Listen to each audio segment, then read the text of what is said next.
Está começando o podcast Inteligência Jurídica, canal oficial do Machado Meyer Advogados, que atualiza você com nossa visão sobre as questões que impactam seus negócios. Olá a todos e a todas, meu nome é André Menon, sou sócio do tributário do Machado Meyer e esse é mais um episódio do podcast Inteligência Jurídica do Machado Meyer. Hoje tenho o prazer de estar aqui comigo para discutir os temas mais relevantes da última quinzena, a advogada sênior da prática de consultoria de direitos, Luciana Figueiredo. Tudo bom, Luciana? Oi, André, tudo bem? É um prazer estar aqui para comentar as últimas novidades da quinzena com você. Luciana, a gente tem por costume aqui abrir o podcast falando das decisões proferidas pelos tribunais superiores que tenham sido relevantes. Você separou alguma decisão que você acha que é importante a gente dividir com nossos ouvintes? André, sim. No âmbito do STF, acho que vale a pena comentar o julgamento do recurso extraordinário 1349539, em que o STF, por unanimidade de votos, adotou o entendimento de que não incide imposto de renda das pessoas físicas no caso de antecipação de legítima efetuada a valor de mercado dos bens. Então, só para contextualizar um pouco essa discussão, a Fazenda Nacional, ela usualmente adota o entendimento de que há incidência de imposto de renda da pessoa física com relação à diferença entre o custo de aquisição dos bens e o valor de mercado atribuídos por eles por ocasião do adiantamento de legítima. E nesse caso, prevaleceu o entendimento no STF de que o imposto de renda não incide nessa hipótese, já que ela pode envolver uma bitributação, considerando que a operação de adiantamento de legítima já é abrangida pelo ITCMD. Então, nesse julgamento, ele ainda não houve a formalização do acordo, então as partes ainda podem opor embargos de declaração com relação a essa decisão, mas é um precedente bem interessante para aqueles que estão envolvidos com temas de planejamento patrimonial e sucessões, considerando, inclusive, que o STF já havia anteriormente adotado um entendimento diferente sobre esse ponto. Então, acho que é bom acompanhar as próximas decisões sobre esse tema, mas esse é um bom desenvolvimento sobre essa matéria no âmbito do STF. E ainda sobre esse tema de planejamento patrimonial e sucessão, tem um outro precedente que vale a pena comentar no âmbito do STJ recentemente, que teve por objeto a transmissão de cota de fundo de investimento no caso de doação, e que também envolvia a incidência de imposto de renda das pessoas físicas nesse caso.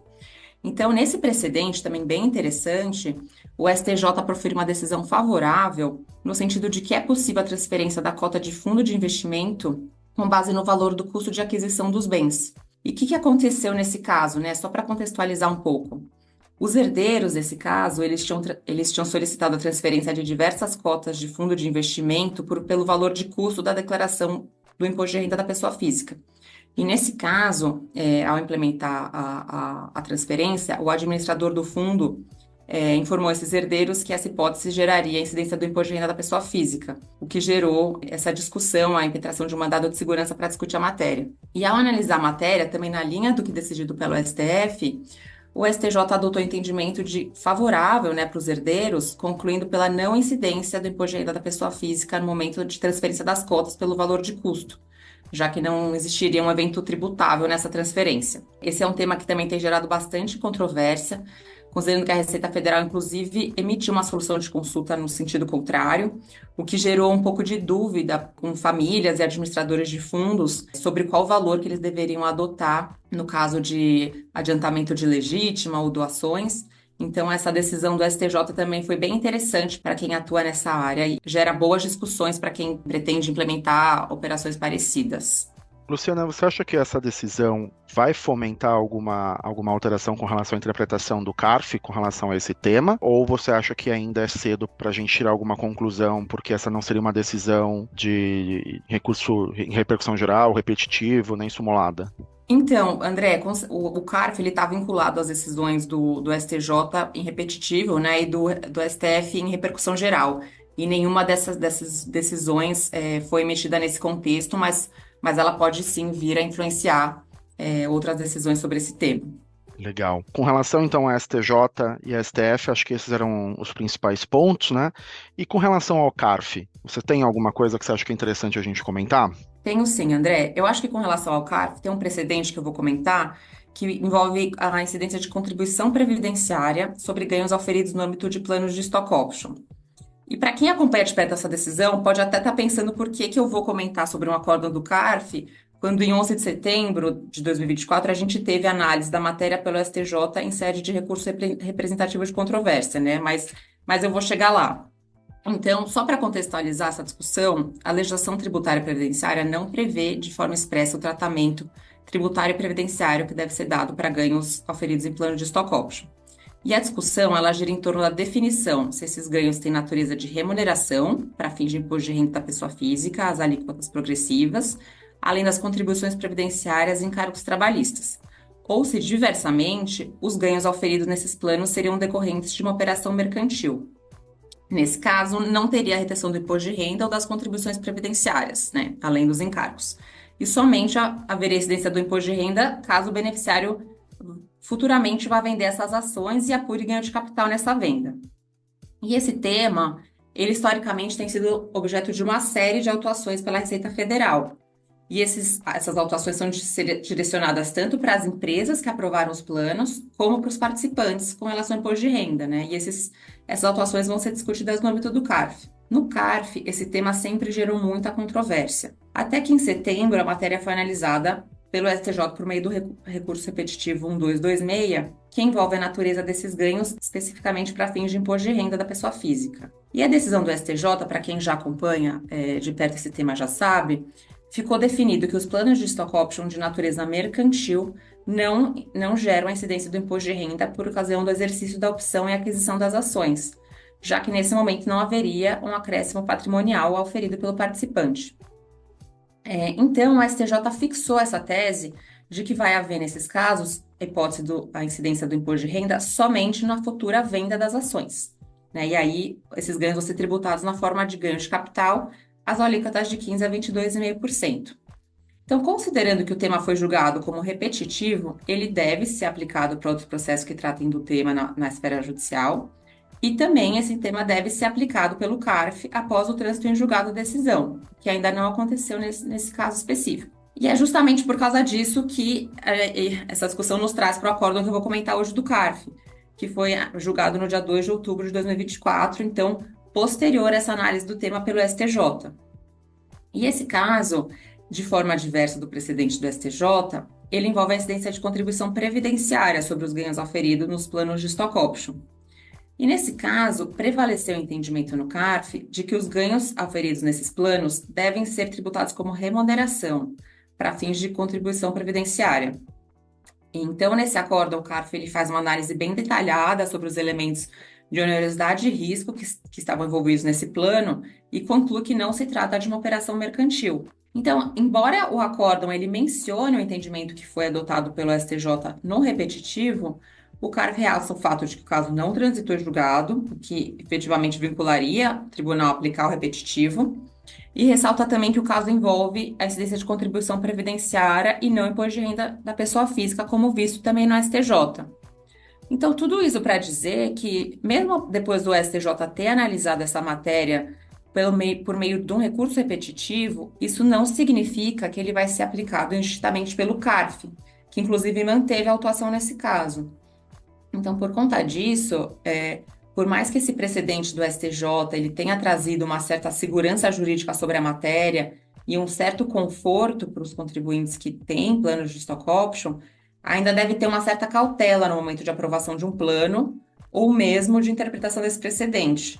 Inclusive porque o STJ não definiu quais seriam os requisitos ou condições que caracterizariam um plano como mercantil, o que pode ainda gerar bastante discussão. Esse é um resumo, André, acho que por isso que vale a pena a gente comentar esse acordo do CARF, para só pontuar que, por mais que tenha havido essa decisão do STJ em repetitivo sobre a matéria, ela não veio para resolver todos os problemas, né? E que o CARF ainda vai dar sua interpretação na medida do possível sobre essa matéria. Ótimo, Luciana. Complexo esse tema, né? Pois é. Feliz de ter aqui uma equipe de consultoria de direitos, da qual você inclusive faz parte, para nos ajudar, porque realmente é um tema complexo. Pois é.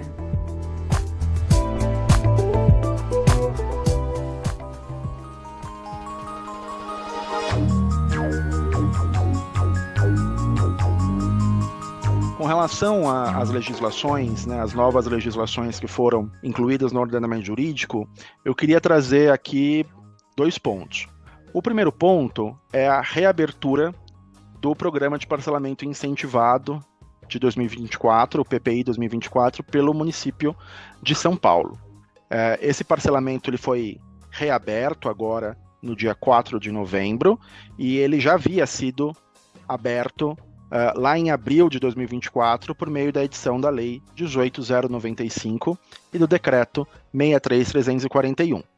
Esse novo período para formalização do pedido de ingresso no PPI, ele vai do dia 4 de novembro ao dia 31 de janeiro de 2025. Esse parcelamento ele se dedica às pessoas físicas e jurídicas e prevê a possibilidade de liquidação de débitos de natureza tributária ou não tributária, constituídos ou não constituídos, inclusive os inscritos em dívida ativa, ajuizados ou a ajuizar, inclusive aqueles remanescentes de processos de parcelamento antigos, desde que relacionados a fatos geradores ocorridos até 31 de dezembro de 2023. Tá? Ponto importante é que quando a gente olha para os débitos, né, o corte temporal são os fatos geradores ocorridos até 31 de 12 de 2023. E esses fatos geradores podem não ter sido ainda constituídos, materializados, né, podem ser objeto de declaração.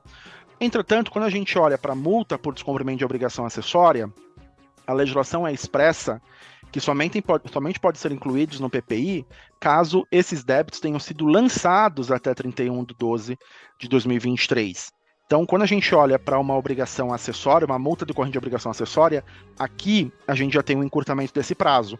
Então, se, por exemplo, um cliente, né, uma empresa tivesse hoje lavrado um auto de infração em razão de descumprimento de obrigação principal relacionada aos fatos geradores de 2023 e também uma multa por não emissão de documento fiscal relacionado a esses mesmos eventos de 2023, a gente conseguiria incluir isso no programa de parcelamento para o débito, pelo menos, né, a obrigação principal. Entretanto, a gente não conseguiria incluir a multa decorrente de obrigação acessória, porque o lançamento, nesse nosso exemplo, teria se performado apenas em 2024. Esse é um ponto que está sendo bastante discutido pelos nossos clientes. De toda forma, incluídos os débitos no parcelamento, esses débitos poderão ser liquidados com redução de multa e de juros em até 120 parcelas mensais iguais e sucessivas. Lembrando que quanto maior o número de parcela, menor é a redução de multa e juros. Então esse é um ponto que me parece bastante importante aqui, a reabertura de uma oportunidade de o contribuinte se autorregularizar, o contribuinte paulistano de se autorregularizar. Outro ponto que eu queria trazer para os nossos ouvintes é a questão do convênio 109. Né? Então é até interessante, estava brincando até com um cliente outro dia, que parece que no Brasil as discussões elas são infindáveis. Né? A gente teve uma discussão no passado, se transferência deveria ou não ser fato gerador de ICMS. A gente teve a DC 49, que falou que transferência não é fato gerador de ICMS. Daí a gente teve o convênio 178, que falou que embora não fosse fato gerador de ICMS, você era obrigado a transferir o crédito na operação de transferência. E agora a gente teve o convênio 109, que falou que, a depender ali da opção do contribuinte, você pode ter o fato gerador facultativo para fins de transferência. Então me parece que é uma coisa cíclica, né? A gente perdeu anos discutindo que não era fato gerador para culminar em um convênio que fala que o contribuinte pode optar por tornar fato gerador. De toda forma, a gente já teve um podcast aqui em que a gente explicou o convênio 109.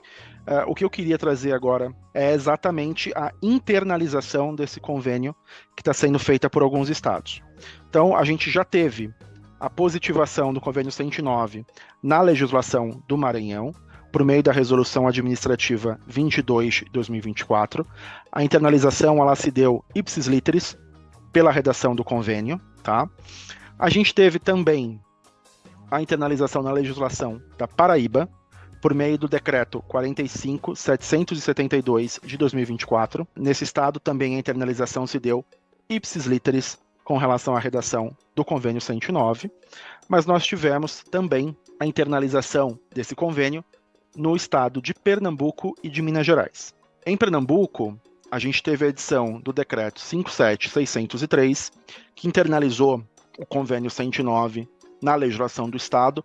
Entretanto, além, né, de ser ipsis literis ali a redação do convênio, ele trouxe um adendo, ele trouxe ali um a mais na legislação, e eu cito aqui o artigo 3º do anexo 43, que dispõe que, na saída interna ou interestadual, fica mantidos os incentivos ou benefícios fiscais concedidos por esse Estado, desde que o contribuinte tenha optado, nos termos da cláusula 6ª do convênio 109, a equiparação da operação de saída sujeita à ocorrência do fato gerador do imposto.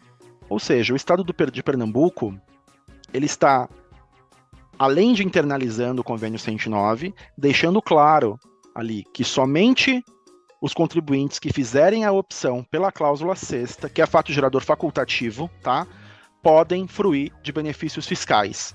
Esse é um ponto importante, porque quando a gente olha para a cláusula 6ª, a opção pelo fato gerador facultativo, ela é nacional. Então, fazer uma opção pelo fato gerador facultativo pressupõe que todos os estabelecimentos da pessoa jurídica no território nacional vão sofrer com essa imposição. E quando a gente olha para a legislação de Pernambuco, ela deixa claro que ela só vai manter benefícios fiscais se o contribuinte fizer essa opção. Isso também está muito em linha com a internalização feita pelo Estado de Minas Gerais. O Estado de Minas Gerais internalizou as disposições do Convênio 109 no Decreto 48.930. E ali no artigo 7º do regulamento, o Estado de Minas Gerais colocou: o contribuinte detentor de regime especial aplicável à transferência em estabelecimentos do mesmo titular deverá, até 30 de novembro, efetuar a opção de que trata o artigo 153b para aplicação das disposições previstas no regime, sob pena de ter o regime especial automaticamente revogado a partir de 1º de novembro de 2024. Ou seja, o Estado de Minas Gerais também entende que caso o contribuinte não faça a opção pelo fato gerador facultativo, os benefícios fiscais e os regimes especiais serão automaticamente revogados. Muito se discute se essa opção, né, seria válida ou se isso é uma imposição. E se discute também se essa imposição ela teria ou não base na redação atual do convênio 109, né? O que é algo bastante discutível. Mas eu cito que o convênio 178, ele tinha uma disposição falando que a transferência do crédito, a sistemática de transferência do crédito, né, não impactaria a fruição de benefício fiscal. Quando a gente olha o convênio 109, eu tenho as cláusulas 1ª a 4ª, tratando da transferência do crédito, e eu tenho as cláusulas 5ª e 6ª, tratando do fato gerador facultativo. A disposição que fala que a utilização da sistemática prevista nessa cláusula não implica cancelamento ou modificação de benefício está apenas na cláusula 6ª. Ou seja, o Estado está interpretando o convênio como se ele tivesse que respeitar apenas a cláusula 6ª para fim de manutenção de benefício, e que ele pudesse revogar o benefício caso o contribuinte fizesse a opção por não tributar, mas por transferir o crédito nos termos da cláusula 1ª a 4ª. Foram apenas aqui alguns estados que internalizaram, a gente está acompanhando de perto essa internalização, e a ideia é que a gente consiga ter esse mapeamento de quais são os estados que estão internalizando e qual a posição dessa internalização para passar para os senhores num próximo podcast. André, esse ponto que você comentou é bem interessante e controverso, né? Então, a gente teve a decisão do STF na DC 49, dizendo que essas hipóteses não são fato gerador do imposto. Então, eu queria saber como você vê isso diante dessa redação do convênio 109. Isso é passível de ser discutido? O que vocês têm pensado sobre esse ponto? Luciana, essa é uma ótima pergunta, porque, como eu mencionei, a redação do convênio, a priori, ela dá base para essa interpretação. Em especial porque apenas o parágrafo 3º da cláusula 6ª tem a indicação de manutenção de benefício fiscal, né? Só que, quando eu olho, por exemplo, para o conceito de tributo, é uma prestação pecuniária compulsória. Então, eu tenho um elemento da compulsoriedade. Atrelar um fato gerador a um elemento de faculdade já me parece algo bastante difícil, né? Já me parece algo bastante desafiador. Não fosse apenas isso, quando a gente olha para a decisão da DC 49, o ministro Edson Fachin, que na época ele era relator, ele reconheceu o direito à transferência e aproveitamento de créditos, com ênfase na preservação das operações e estruturas negociais concebidas pelos contribuintes, né, especialmente com relação a benefícios fiscais. E isso se deu no contexto de evitar uma macrolitigância fiscal e garantir uma pacificação das relações jurídicas. Me parece que essa redação do convênio 109 e que a interpretação que está sendo dada com relação à possibilidade de manutenção de benefícios fiscais apenas no cenário que o contribuinte faz uma opção por um fato gerador facultativo, além de destoar do próprio conceito de tributo, né, que teria esse elemento de compulsoriedade, me parece que ele desrespeita a própria decisão da DC 49. Então eu vejo que esse assunto ainda está longe de terminar. Então, no meu exemplo, no começo da nossa conversa aqui, na minha brincadeira de que as discussões são eternas do Brasil, tende de fato a ser ainda bastante discutível também o Convênio 109, ou seja, essa discussão ela não vai terminar.